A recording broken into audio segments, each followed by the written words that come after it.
एक लड़की वेश्या के साथ साथ ठग भी थी। वेश्या के पास जो भी लड़के अपनी भूख मिटाने के लिए आता था और अपनी भूख मिटाने के लिए कपड़े उतारते, बस वेश्या ने उसके सारे कपड़े से पैसे निकाल लेती थी। बोलने पर उल्टे धमकाती भी थी। यह सिलसिला चल रहा था। बस एक दिन जैसा को तैसा मिला। पूरी जानकारी लेने के लिए वीडियो में बने रहे। मेरे चैनल पर पहली बार आए हैं तो मेरे चैनल को सब्सक्राइब कीजिए। वेश्या प्रिया ने मार्केट से घर का राशन खरीदा और बड़ा सा थैला उठाकर ऑटो रिक्शा की तलाश में मुख्य सड़क की तरफ चल पड़ी। क्या मुसीबत है, इस शहर में ऑटो मिलना भी किसी चमत्कार से कम नहीं है। यही कहते हुए प्रिया वेश्या ने सामने आते ऑटो की तरफ हाथ देते हुए कहा, भैया साली विहार चलोगे? प्रिया ने ऑटो के पास जाकर पूछा। ऑटो वाले ने जवाब दिया, चलूंगा, 500 रुपए लूंगा। भैया 5 किलोमीटर तो है। अंत में 200 रुपए में ऑटो वाले तैयार हुआ। खुली लूट है तुम लोगों की, न कोई कहने वाला न कोई सुनने वाला। कहते हुए प्रिया ऑटो में बैठ गई। तो मैं दूसरी सवारी के आने का इंतजार करूंगा, मंजूर हो तो बोलो, नहीं तो मैं चला। ऑटो वाला बोला, कर लो इंतजार। प्रिया ऑटो में बैठे बैठे बोली। थोड़ी देर बाद एक अधेड़ पुरुष ऑटो के पास आकर बोले, कृष्णा नगर चलोगे? बैठो, ये तो साली विहार के रास्ते में है। ऑटो वाला बोला और उनके बैठते ही ऑटो आगे बढ़ा दिया। कुछ देर बाद कृष्णा नगर के मोड़ पर वो अधेड़ पुरुष उतर गए और ऑटो आगे बढ़ गया। तभी प्रिया की निगाह एक छोटे से पर्स पर गई जो ऑटो के फर्श पर पड़ा था। प्रिया ने सावधानी से उठाया और पर्स की चेन खोली। पर्स में 4 मोटे मोटे सोने के कड़े थे और देखने में सोने के लग रहे थे। प्रिया के मन में लालच जागा और उसने एक बार ऑटो वाले को देखकर वो पर्स अपने बैग में रख लिया। तभी ऑटो रुका और ऑटो वाला पीछे की तरफ आकर बोला, मैडम जो आपने उठाया है वो अभी उतरी सवारी का है, लाइए मैं उन्हें वापस कर दूंगा, नहीं तो पुलिस के हवाले कर दूंगा। ऑटो वाले की बात सुनकर प्रिया घबरा गई और बोली, बकवास मत कर, ये ज्वेलरी तो मैं अभी खरीद कर लाई हूं।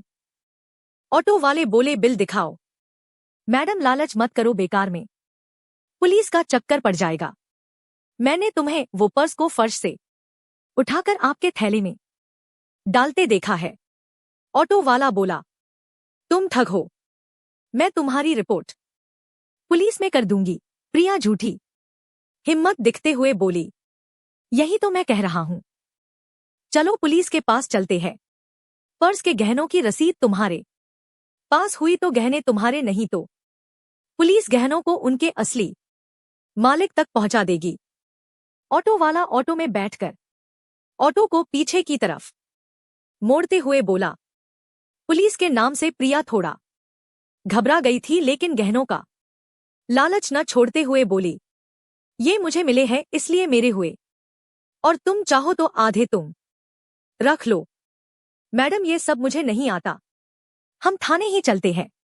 ऑटो लगातार थाने की तरफ बढ़ाते हुआ बोला, अजीब पागल हो, आधे गहने भी नहीं चाहिए, ये मुश्किल से 20,000 के गहने होंगे, 10,000 लो और अपना रास्ता नापो।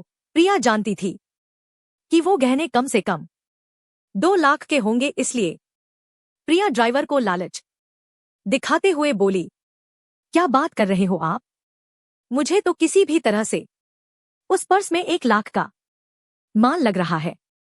ऑटो वाला बोला, प्रिया तो 50,000 लो और दफा हो जाओ, 50,000 कैश दो।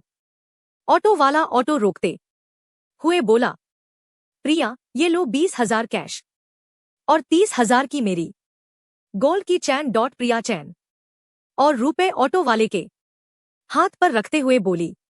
ऑटो वाले ने बुरा सा मुंह बनाकर रुपए और चैन ली और बोला, ऑटो का भाड़ा तो दे दो। बहुत लालची हो इतने से। पेट नहीं भरा तुम्हारा, मुझे तुम्हारे ऑटो से जाना ही नहीं है, अब दफा हो जाओ। प्रिया ऑटो से उतरते हुए बोली। इससे पहले ऑटो वाला कुछ कहते प्रिया ने पीछे से आ रहे ऑटो को पकड़ा और वहां से चली गई। ऑटो वाले ने ऑटो मोड़ा और आगे बढ़ गया। आगे मोड़ पर वही अधेड़ पुरुष खड़े थे। उसने उनके पास जाकर ऑटो रोका और वो दोनों ऑटो में बैठ गए। कितना मिला? उनमें से अधेड़ पुरुषों में से एक बोला।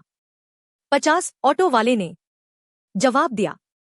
ऑटो का एक दिन का किराया 1000 और नकली सोने के गहनों के 2000 काटकर 45,000, यानी तीनों के लगभग 15,000 रुपए। दूसरा वाला अधेड़ आदमी बोला। सही है यार, चेन झपटने से तो ये ठगी का धंधा अच्छा है। अब कल के लिए ठगी का नया प्लान बनाओ। ये ऑटो वाला प्लान अब दोबारा यूज करना ठीक नहीं है। कहते हुए ऑटो वाले ऑटो आगे बढ़ा दिया और चले गए। इस तरह औरत लूटी गई। अगर मेरे चैनल पर पहली बार आए हैं तो मेरे चैनल को सब्सक्राइब कीजिए ताकि आप लोगों तक मेरे स्टोरी वीडियो का नोटिफिकेशन पहुंच सके। मेरे वीडियो को लाइक, शेयर, कमेंट कीजिए ताकि आप लोगों के लिए अच्छा से अच्छा वीडियो बना सकूं। जय हिंद, जय भारत।